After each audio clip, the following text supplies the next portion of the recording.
Isaiah 55 verses 6 to 7, and I'm going to read from the New King James Version. Seek the Lord while he may be found. Call upon him while he is near. Let the wicked forsake his way, and the unrighteous man his thought.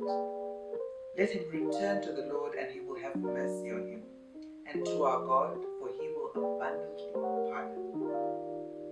That's very fair. And it reminds me of a song we used to sing growing up at church. And I'll sing it in short notes, just a translation of this verse.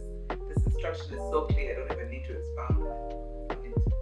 Takaitenzi imi achawanikwa danai mwari achiri pedyo akaipangasiedzera nendangariro yake adzokere kuna tenzi vachamunzwirawo nyasha